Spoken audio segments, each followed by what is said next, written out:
Mr. President,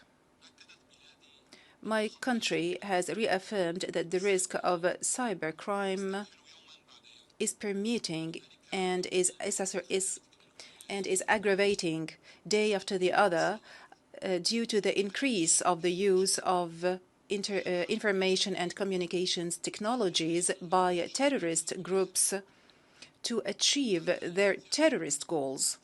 And this impacts the stability of countries, not to mention the infrastructure and institutions thereof, not to mention also the social and cultural fabric and the economic development of those countries. Also, the very wide digital gap between countries inevitably compromises the ability of many countries and the capacity of many countries to chase the perpetrators of these crimes. And the Arab Republic of Syria is of the view that undoubtedly the high rate of digital crimes and the increase of these crimes has enormously raised the number of terrorist crimes all over the world, especially the terrorist crimes in Iraq and Syria. The virtual space, which could never be tracked or followed, is a safe haven for these terrorist groups that are killing people, that are trading in cultural property, not to mention the pillaging of religious sites and the use of internet to kidnap children and to recruit children to be used in fighting and terrorism, not to mention racial and incitement and hatred, as well as intercommunal and interracial fighting, as well as the perpetration of other egregious violations of international laws, conventions, and resolutions. This, for sure, calls for serious response at the international level. My country has taken a number of measures to respond to electronic and cyber crimes and the use of cyber space by terrorist groups as they committed the most heinous cross-border virtual crimes, and these measures have enhanced the legal measures. However, on the other hand, when we come to apply these pieces of legislation, the enforcement authorities faced a lot of challenges, given the fact that this type of crime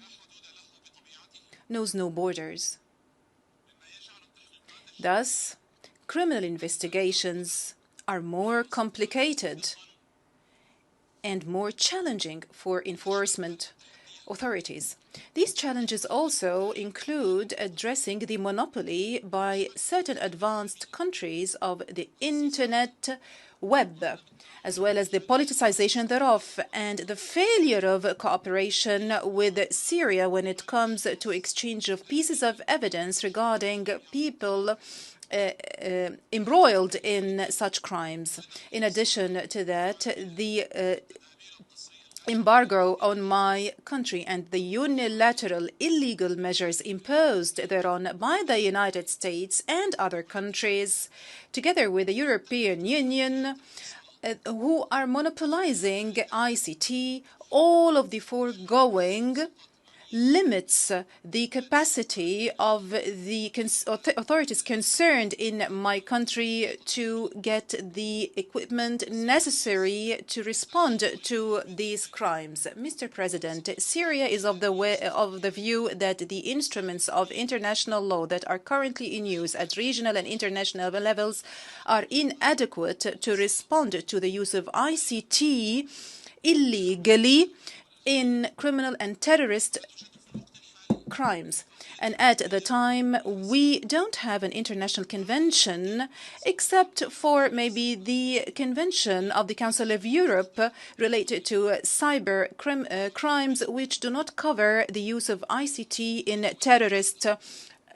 crimes. In light of the foregoing and in our pursuit of enhancing our cooperation in this regard, my country has joined the consensus,